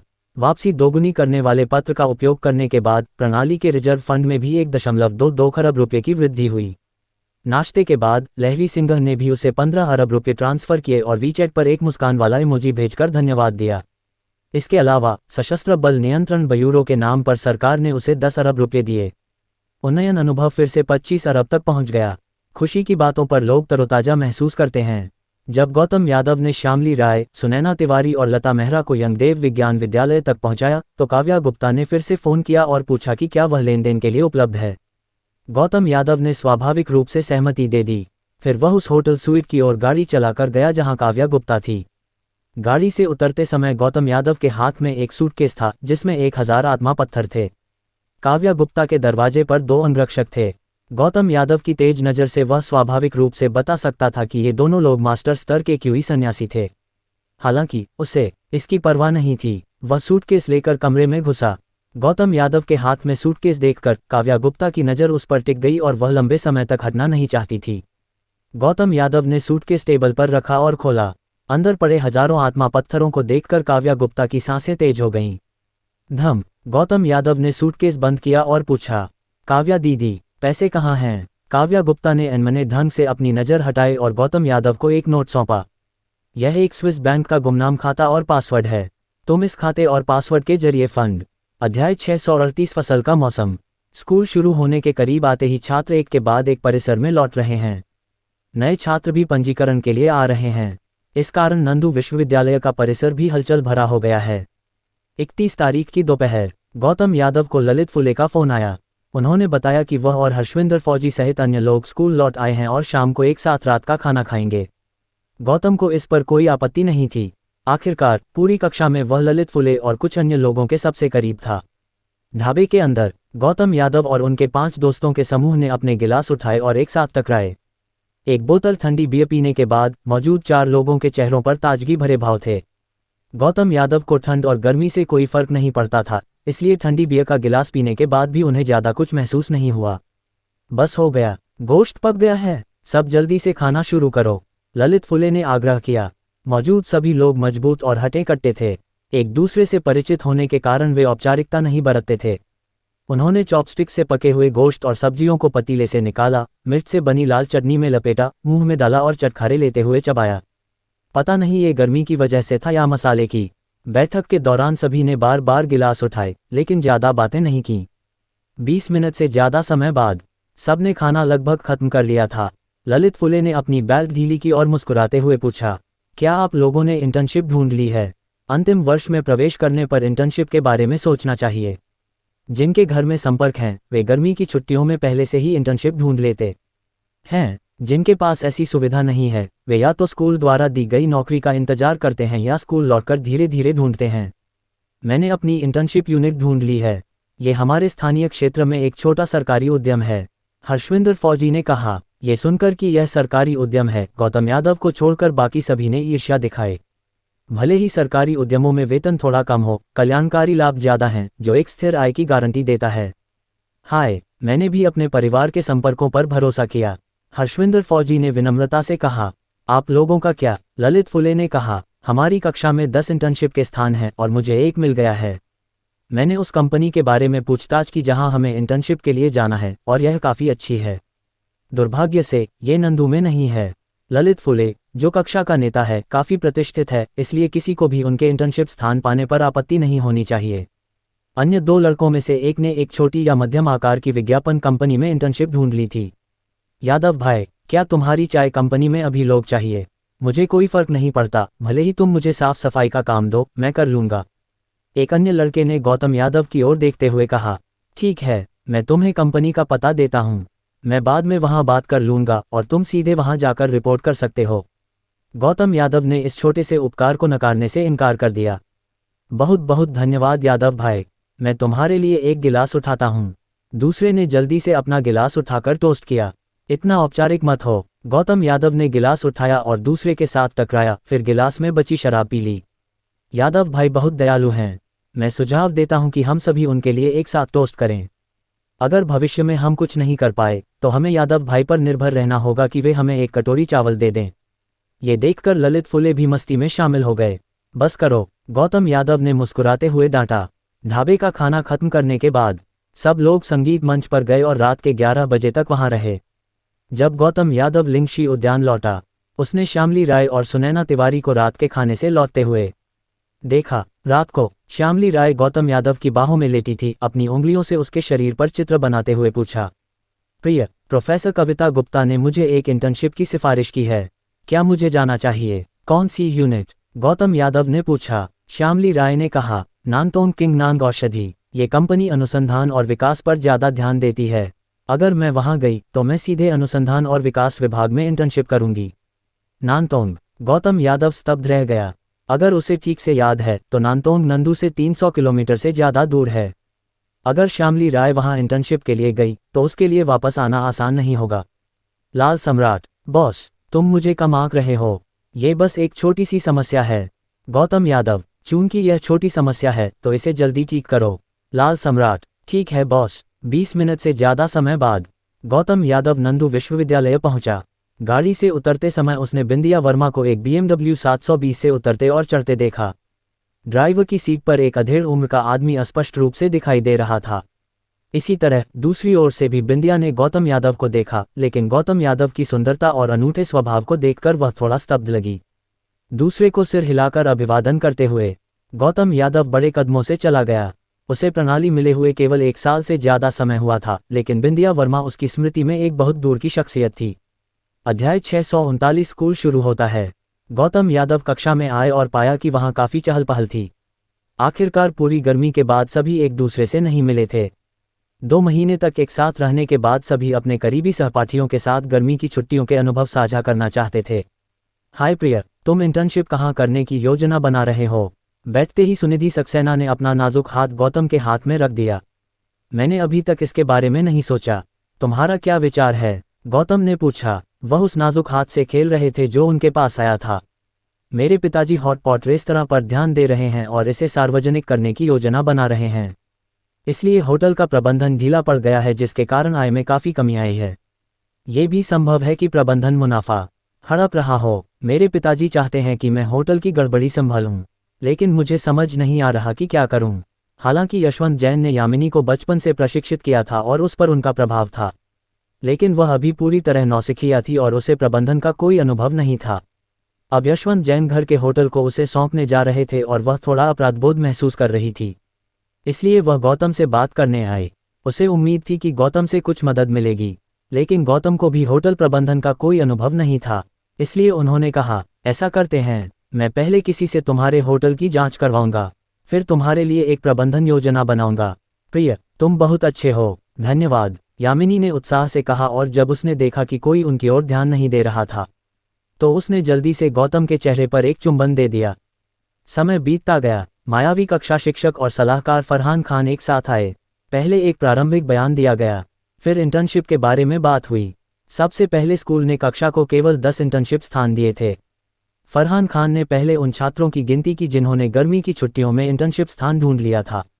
वर्तमान में कक्षा में 34 छात्र थे और उनमें से 12 ने गर्मी की छुट्टियों में इंटर्नशिप इकाइयां ढूंढ ली थीं जो उन्हें स्वीकार करने को तैयार थीं। फरहान खान ने कहा, हमारी कक्षा में केवल 10 स्थान हैं। जो छात्र स्थान के लिए आवेदन करना चाहते हैं, उन्हें एक आवेदन लिखकर मुझे जमा करना होगा। फिर हम आवेदकों के पिछले प्रदर्शन और वास्तविक परिस्थितियों के आधार पर 10 स्थानों का आवंटन तय करेंगे। उन्होंने कक्षा शिक्षक के साथ इस पर चर्चा की थी। 10 में से 7 स्थान अच्छे शैक्षणिक प्रदर्शन वाले छात्रों को दिए गए और बाकी 3 स्थान गरीब परिवारों के छात्रों को दिए गए। इस वितरण पर किसी को कोई आपत्ति नहीं थी। इंटर्नशिप कोटा तय होने के बाद कक्षा शिक्षक ने सभी को मंच से आधे घंटे तक सामाजिक जीवन के नियमों के बारे में बताया। हालांकि मौजूद अधिकांश छात्रों के किनारे अभी चिकने नहीं हुए थे और वे कक्षा शिक्षक की सलाह पर कुछ हद तक संदेह कर रहे थे। आखिरकार कई लोग अभी भी इंटर्नशिप में जाकर अपनी प्रतिभा दिखाने और पदोन्नति व वेतन वृद्धि पाने का सपना देख रहे थे। शायद असफलता का सामना करने के बाद ही वे कक्षा शिक्षक की बातों के बारे में सोचेंगे। कक्षा शिक्षक ने अपना भाषण खत्म करने के बाद कक्षा छोड़ दी। फिर फरहान खान ने थोड़ी देर और बात की। उनके भाषण का मुख्य विषय था कि सभी को अपनी व्यक्तिगत सुरक्षा पर ध्यान देना चाहिए। यदि कोई ऐसी समस्या आए जिसे हल न किया जा सके तो समय पर स्कूल से संपर्क करना चाहिए। कक्षा के बाद गौतम ने वीर गुप्ता को फ़ोन किया। वीर परिवार औषधीय सामग्री के व्यवसाय में था और उनकी अपनी दवा फैक्ट्री थी जो काफ़ी बड़ी थी। गौतम के अनुरोध को सुनकर वीर गुप्ता ने तुरंत सहमति दे दी। आखिरकार गौतम ने अपनी प्रेमिका को वीर परिवार की कंपनी में इंटर्नशिप के लिए व्यवस्थित किया था। इससे पता चलता था कि वह वीर परिवार को महत्व देता था। उन्होंने ये भी कहा कि वह एक अनुभवी महिला विशेषज्ञ को श्यामली राय का मार्गदर्शन करने के लिए नियुक्त करेंगे। वीर गुप्ता को इतना समझदार देखकर गौतम मुस्कुराए और बोले, धन्यवाद वीर, हाँ, ये तो छोटी सी बात है। दूसरी ओर कक्षा के बाद श्यामली राय जल्दी से किरण जोशी के कार्यालय में गई। छात्रा जूही राठौर, तुमने क्या सोचा? क्या तुम किंगनांग औषधि में जाना चाहोगी? किरण जोशी ने शांत स्वर में पूछा। मुझे खेद है प्रोफेसर किरण, मैं आपकी उम्मीदों पर खरा नहीं उतर सकी। मेरे प्रेमी ने मेरे लिए पहले से ही एक इंटर्नशिप कंपनी ढूंढ ली है। श्यामली राय सीधे मना नहीं कर सकी, इसलिए उसने इसे नर्म तरीके से कहा। यह सुनकर किरण जोशी की भौहें थोड़ी सिकुड़ गईं।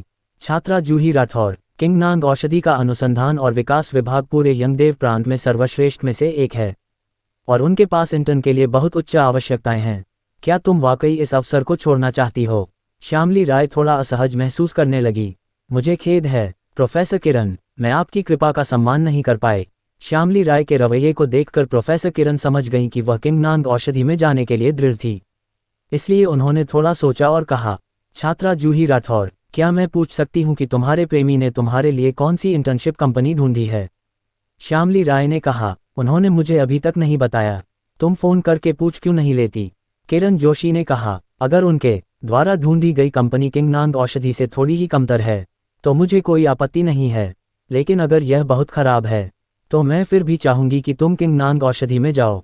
आखिरकार ये तुम्हारे भविष्य की संभावनाओं से संबंधित है। ठीक है। श्यामली राय असहाय महसूस कर रही थी और उसने अपना फोन उठाकर गौतम को कॉल किया। जैसे ही कॉल कनेक्ट हुई, गौतम की लाड़ भरी आवाज आई। बेबी, इतनी जल्दी अलग होने के बाद तुम मुझे फोन कर रही हो? क्या कोई समस्या है? श्यामली राय के गाल थोड़े लाल हो गए।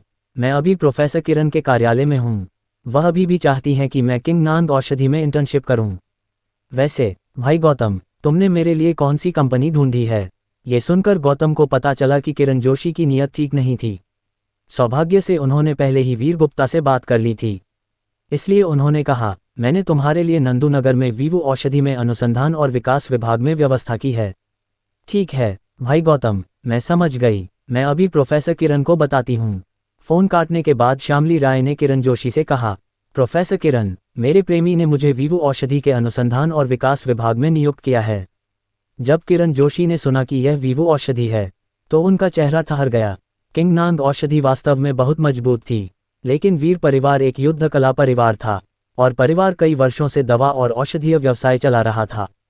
इसलिए सतह पर वीवू औषधि किंगनांग औषधि से ज़्यादा मजबूत नहीं लग सकती थी, लेकिन जो लोग अंदर की बात जानते थे उन्हें पता था कि वीवू औषधि किंगनांग औषधि से कहीं अधिक मजबूत थी।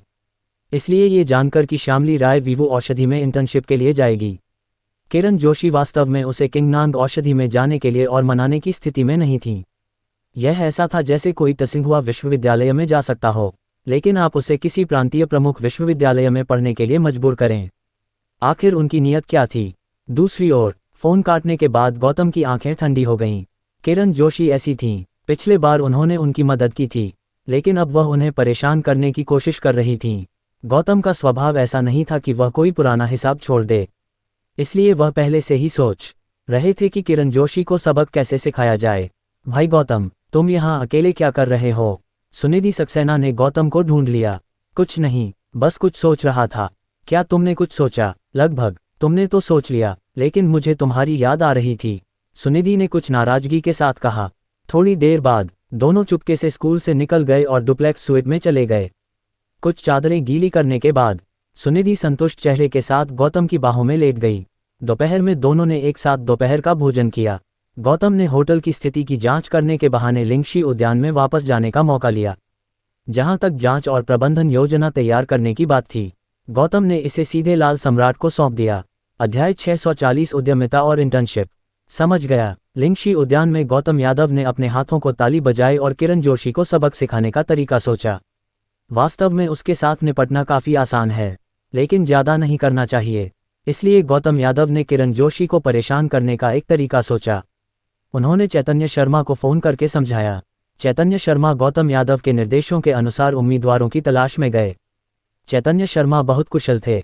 कुछ ही घंटों में उन्होंने 3 उपयुक्त उम्मीदवार ढूंढ लिए। पहला उम्मीदवार 45 वर्षीय तलाकशुदा पुरुष है जिसके एक बेटा और एक बेटी है। वह एक छोटा व्यवसायी है और उसके पास मकान और कार है। हालांकि उसका रूप बहुत आकर्षक नहीं है। गौतम यादव ने अपनी अंतर्दृष्टि की नज़रों से उसे देखा और उसके रूप को 10 में से 10 अंक दिए। दूसरा उम्मीदवार एक उम्रदराज कुंवारा है जो शराब का आदी है और उसकी व्यक्तिगत स्वच्छता बहुत खराब है। कई मीटर की दूरी से भी उसमें से शराब की दुर्गंध आती है। इसके अलावा वह आलसी और खाने का शौकीन है। वह वर्तमान में एक गोदाम की रखवाली करता है और उसकी मासिक तनख्वाह 3000 रुपये है। तीसरा उम्मीदवार एक घरेलू हिंसा करने वाला पुरुष है जो अपनी पत्नी को मारता है। इस कारण उसका 5 बार तलाक हो चुका है। उसका रूप सामान्य है, आय औसत है और उसमें रहस्यमय आत्मविश्वास है। इन तीनों की स्थिति समझने के बाद उन्होंने उन्हें कुछ लाभ देने का वादा किया। तीनों ने अपनी छाती ठोककर वादा किया कि वे काम पूरा करेंगे। शाम 5 बजे के बाद किरण जोशी ने अपना बैग लिया और पार्किंग स्थल की ओर गई। अचानक जब वह अपनी कार के पास पहुंची तो एक भयानक दिखने वाला पुरुष फूलों का गुलदस्ता लेकर सामने आ गया। किरण जोशी डर गई और 2 कदम पीछे हट गई। उसने सतर्कता से पूछा, तुम कौन हो और क्या चाहते हो? किरण जी डरो मत, मेरा कोई बुरा इरादा नहीं है। विज्ञापन कंपनी का मालिक हंसा। अगर वह नहीं हंसता तो ठीक था, लेकिन जब वह हंसा तो उसके 2 पंक्तियों में असमान दांत हवा में दिखाई दिए जिससे वह पहले से भी ज़्यादा भयानक लगने लगा। किरण जी, मैं अपना परिचय देता हूँ। मैं विश्वजीत लाल हूँ, सिफार विज्ञापन कंपनी का मालिक। मैं वर्तमान में तलाकशुदा हूँ और अपने बेटे और बेटी के लिए सौतेली माँ ढूंढना चाहता हूँ। मुझे लगता है कि तुम अच्छी हो, मेरे बारे में क्या ख्याल है? ये सुनकर किरण जोशी का चेहरा हरा पड़ गया। भले ही वह पुरुषों को पसंद नहीं करती थी, फिर भी वह इतने भयानक पुरुष को पसंद नहीं कर सकती थी। इसलिए उसने ठंडे स्वर में कहा, विश्वजीत लाल सही, मुझे नहीं पता कि तुम मुझे कैसे जानते हो, लेकिन मैं तुम्हें बता देना चाहती हूँ कि मुझे तुम में कोई रुचि नहीं है।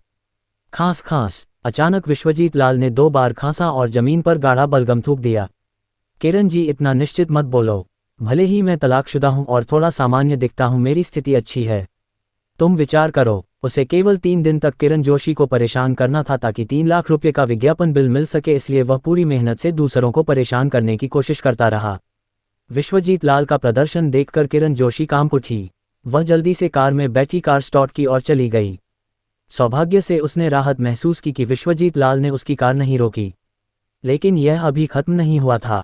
रात के खाने के बाद किरण जोशी अपनी कार से अपार्टमेंट बिल्डिंग में लौटी, कार पार्क की और गेट की ओर बढ़ी। उसने देखा कि एक पुरुष फूलों का गुलदस्ता लिए अपार्टमेंट बिल्डिंग के सामने खड़ा था।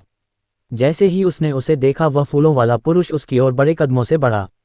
अचानक शराब की तीव्र गंध उसके चेहरे पर लगी, जिससे किरण जोशी को उस रात खाया हुआ खाना उल्टने को हुआ। किरण जी, मैं तुम्हें बहुत समय से देख रहा हूँ। मुझे तुम पसंद हो। क्या तुम मेरी पत्नी बनोगी? एक घुटने पर बैठे और बदबू फैलाते पुरुष को देखकर किरण जोशी ने उसे दरकिनार किया और दरवाजे की ओर दौड़ी। सौभाग्य से वह पीछा नहीं आया, बल्कि उसने भावुक होने का नाटक किया और पीछे से चिल्लाया, किरण जी, मैं हार नहीं मानूंगा। मैं हर दिन तुम्हारे पास प्यार का इजहार करने आऊंगा जब तक तुम सहमत नहीं हो जाती। ये सुनकर किरण जोशी के चेहरे पर डर का भाव आया और उसने धमकी दी, अगर तुम फिर आए तो मैं पुलिस को बुलाकर तुम्हें गिरफ्तार करवाऊंगी। कई कुंवारों ने बेपरवाही से मुस्कुराया। किरण जी, मैं सिर्फ तुम्हारा पीछा कर रहा हूं और कुछ ज्यादा नहीं किया। अगर तुम पुलिस को बुलाओगी तब भी कोई फायदा नहीं होगा। अचानक किरण जोशी का चेहरा काला पड़ गया और वह मुड़कर लिफ्ट की ओर चली गई। अपनी अंतर्दृष्टि की नज़रों से किरण जोशी को अपमानित होते देख गौतम यादव के मुंह के कोने पर एक चालाक मुस्कान उभरी। उस रात गौतम यादव सुनैना तिवारी के कमरे में रात भर रुके। सुनैना, मैंने श्यामली राय से सुना कि तुम्हारे पिता तुम्हें उनके पारिवारिक कंपनी में इंटर्नशिप के लिए वापस बुलाने की योजना बना रहे हैं। तुम्हारा क्या विचार है? सुनैना तिवारी ने सिर हिलाया। पति, मैं नंदू नगर छोड़ना नहीं चाहती। अगर तुम नहीं छोड़ना चाहती तो मत छोड़ो, फिर मैं तुम्हारे लिए जिस कंपनी में काम करना चाहो वह व्यवस्था करूंगा। गौतम यादव ने कहा, मैं अपना खुद का व्यवसाय शुरू करना चाहती हूँ। सुनैना तिवारी ने कहा, अपना व्यवसाय शुरू करना अच्छा है। तुम्हारे पास कोई परियोजना है? गौतम यादव ने पूछा। मैं एक रेस्तरां खोलना चाहती हूँ। सुनैना तिवारी ने लाड़ से कहा। पति, क्या तुम मुझे कुछ समय के लिए सिया शर्मा उधार दे सकते हो? मेरे रेस्तरां के खुलने के बाद मैं उसे मेरे शेफ को प्रशिक्षित करने के लिए कहूंगी। यह कोई समस्या नहीं है, गौतम यादव ने कहा। हालांकि मेरा एक सुझाव है। क्या? गौतम यादव ने जारी रखा। तुम जानती हो कि मेरे पास एक सुपर मसाला है। तुम्हें बस कुछ अच्छे खाना पकाने के कौशल वाले शेफ भर्ती करने हैं और उन्हें मेरे सुपर मसाले के साथ मिलाने हैं। उनके बनाए व्यंजन निश्चित रूप से शीर्ष शेफ्स के बनाए व्यंजनों से कम नहीं होंगे। क्या ये ठीक है? सुनैना तिवारी थोड़ा हिचकिचाई। गौतम यादव ने सुनैना तिवारी को जोर से गले लगाया और कहा, इसमें क्या गलत है? ये सुपर मसाला वैसे भी बेकार पड़ा है, तो क्यों न इसे तुम्हें पैसे कमाने के लिए दे दूं? इसे मेरा तुम्हें व्यवसाय का तोहफा समझो। यह नहीं चलेगा। सुनैना तिवारी ने सिर हिलाया और कहा, ऐसा करो पति, तुम सुपर मसाले के साथ शेयर में निवेश करो और 60% शेयर लो। गौतम यादव ने सुनैना तिवारी की नाक खुरची और कहा, मैं 60% लूंगा तो भविष्य में रेस्तरां मेरा होगा या तुम्हारा? ऐसा करो, मैं प्रतीकात्मक रूप से 20% लूंगा। बेशक अगर तुम्हारे पास पर्याप्त धन नहीं है तो मैं तुम्हें कुछ प्रायोजित भी कर सकता हूँ। मुझे धन की कमी नहीं है। मेरी दादी ने मुझे पहले काफ़ी पैसे दिए थे जो रेस्तरां खोलने के लिए पर्याप्त से ज़्यादा हैं। हालांकि 20% बहुत कम है। हम दोनों आधा आधा क्यों नहीं लेते? ठीक है, तो फिर हम पति पत्नी की दुकान खोलते हैं। गौतम यादव ने और देर नहीं की। भले ही सुनैना तिवारी रेस्तरां को लोकप्रिय बनाए, यह उनके लिए छोटी रकम होगी। हालांकि पति पत्नी की दुकान की बात सुनकर सुनैना तिवारी बहुत खुश दिखी और उन्होंने गौतम यादव को एक निश्चित पुरस्कार देने का फैसला किया। अगली सुबह नाश्ते के दौरान सुनैना तिवारी ने श्यामली राय को अपनी दुकान खोलने की बात बताई और पूछा कि क्या वह निवेश करना चाहती है। अगर हाँ तो वह उसे आधे शेयर देगी। दरअसल उसने ऐसा मुख्य रूप से इसलिए किया क्योंकि उसे डर था कि श्यामली राय जलन करेगी। वास्तव में उसे ये भी पता था कि श्यामली राय जलन नहीं करेगी। ऐसा करो, मैं 10 लाख निवेश करूंगी और 10% शेयर लूंगी। श्यामली राय ने सोचा और कहा, लेकिन मेरे सारे पैसे मेरे पति के पास हैं। सुनैना, तुम उनसे मांग सकती हो। 10% बहुत कम है। मेरे पति 50% ले रहे हैं तो हम दोनों 25-25% क्यों नहीं लेते? श्यामली राय के मना करने से पहले गौतम यादव ने अंतिम फैसला लिया और कहा, ऐसा करो, श्यामली राय 50 लाख निवेश करेगी और 20% शेयर लेगी। चूंकि गौतम यादव ने फैसला लिया तो दोनों महिलाओं ने कुछ नहीं कहा। मूल रूप से सुनैना तिवारी केवल कुछ लाख खर्च करके एक मध्यम से उच्च स्तर का रेस्तरां बनाने की योजना बना रही थी। अब जबकि श्यामली राय ने भी 50 लाख निवेश किए हैं, उसने अपनी व्यवसाय योजना को संशोधित करने और एक बड़ा उच्च श्रेणी का रेस्तरां खोलने का फैसला किया।